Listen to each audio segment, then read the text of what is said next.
Welcome to bird media. నేను వైష్ణవి. ఆంధ్రప్రదేశ్ రాజకీయాల్లో మాజీ మంత్రి రోజా పేరు వినగానే మనకి ముందుగా గుర్తొచ్చేది ఆమె దూకుడు రాజకీయ శైలి, ఆమె నోటి దురుసు. మరి ప్రత్యర్థి పార్టీ నేతలైన ముఖ్యంగా జనసేన అధినేత ఏపీ ఉప ముఖ్యమంత్రి పవన్ కళ్యాణ్పై ఆమె తరచూ తీవ్ర విమర్శలు చేస్తూనే ఉంటారు. వీళ్లతో పాటు నారా లోకేష్ గురించే కానీ చంద్రబాబు గురించి కూడా ఆమె ఇష్టం వచ్చినట్టు మాట్లాడుతూనే ఉంటారు. అయితే రాజకీయ వేదికలపై పదునైన వ్యాఖ్యలు చేయటంలో ఆమె వెనుకాడదు. ఇక మెగా కుటుంబానికి చూస్తే కనుక పలు సందర్భాల్లో ఆమె విమర్శలు గుప్పించారు. అయితే రాజకీయ విభేదాలు ఒకవైపు ఉంటే సినీ రంగంలో మాత్రం మెగా కుటుంబంపై తనకున్న అభిమానాన్ని ఆమె తాజాగా బయటపెట్టడమే ఇప్పుడు ఆసక్తికర చర్చకు దారితీసింది. ఇటీవల ప్రముఖ జర్నలిస్ట్ జాఫర్ నిర్వహిస్తున్న ఓ టెలివిజన్ కార్యక్రమంలో పాల్గొన్నారు రోజా. తన సినీ ప్రస్థానం, రాజకీయ జీవితం, భవిష్యత్ అవకాశాల గురించి పలు విషయాలు పంచుకున్నారు. మరి సందర్భంగానే సినిమాలో సెకండ్ ఇన్నింగ్స్ ప్రారంభించే అవకాశం వస్తే నలుగురు అగ్ర హీరోల్లో మీరు ఎవరితో నటించాలి అనుకుంటున్నారు అన్న ప్రశ్నకి మాత్రం రోజా కరెక్ట్గానే సమాధానం ఇచ్చారు. అది ఏమాత్రం ఆలోచించకుండా మెగాస్టార్ చిరంజీవి అని సమాధానం ఇచ్చారు. ఇదే అందరినీ షాక్కు గురి చేసింది.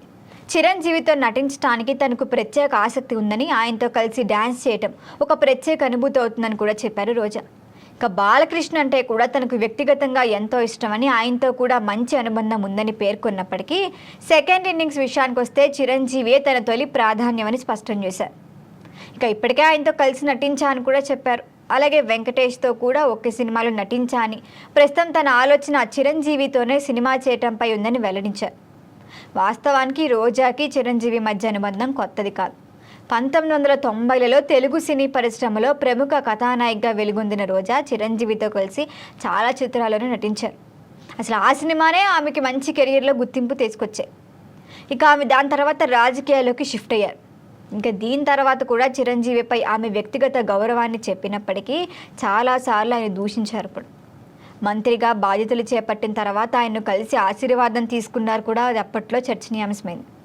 ఇక మెగా బ్రదర్ నాగబాబుతో కలిసి ప్రముఖ కామెడీ షో జబర్దస్త్లో కూడా చాలా సంవత్సరాలు నటించారు. మరి ఆ సమయంలో ఇద్దరి మధ్య మంచి స్నేహపూర్వ సంబంధాలు కొనసాగాయి. అయితే రాజకీయ పరిస్థితులు మారిన తర్వాత, ముఖ్యంగా పవన్ కళ్యాణ్ జనసేన పార్టీ స్థాపించిన తర్వాత రోజా రాజకీయంగా మెగా కుటుంబాన్ని మామూలుగా కాదు ఒక రకంగా విమర్శించడం స్టార్ట్ చేశారు. అసలు పవన్ కళ్యాణ్ మీదే కాదు, ఎంటైర్ ఫ్యామిలీ కూడా చాలాసార్లు ఆమె నోరు పారేసుకున్నారు.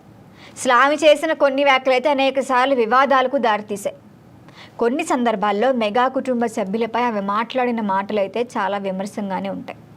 అయితే రాజకీయాల వైపు, సినిమాలు మరోవైపు అనే భావంతో రోజా వ్యవహరించినప్పటికీ ఇవి ఖచ్చితంగా మెగా ఫ్యామిలీ ఫ్యాన్స్ను ఖచ్చితంగా బాధకు గురి చేస్తాయి. రాజకీయంగా విభేదాలు ఉన్నప్పటికీ సినీ రంగంలో చిరంజీవితో మళ్ళీ కలిసి నటించాలని ఆమె కోరుకోవటమే. ఇప్పుడు ఫ్యాన్స్ కూడా నీ అవసరం కాబట్టి మెగా కుటుంబాన్ని మళ్ళీ మాట్లాడుతున్నావా అంటూ కామెంట్ చేస్తున్నారు. అయితే ప్రస్తుతం రాజకీయాలకి కొంత దూరంగా ఉంటున్న రోజా భవిష్యత్తులో ఏమన్నా వెండి తెరపై కనిపించే అవకాశం ఉందేమో. అందుకే ఇప్పుడు మెగా ఫ్యామిలీని కాకాపడుతున్నారేమో అని కొంతమంది అంటున్నారు. మరి మెగాస్టార్ చిరంజీవి తన కొత్త ప్రాజెక్టులలో నిజంగానే అవకాశం ఇస్తారా, లేకపోతే ఏమన్నా ఆశించి ఇట్లా మాట్లాడడం స్టార్ట్ చేశారా అనే ప్రశ్నలకి మాత్రం సమాధానం తెలియాల్సిందే. ప్రస్తుతం మాత్రం రోజా చేసిన ఈ వ్యాఖ్యలు సినీ రాజకీయ వర్గాల్లో ఆసక్తికర చర్చకు కారణమయ్యాయి. మరి దీనిపైన మీ అభిప్రాయాన్ని తెలియచేయండి. చూస్తూనే ఉండండి బర్డ్ మీడియా.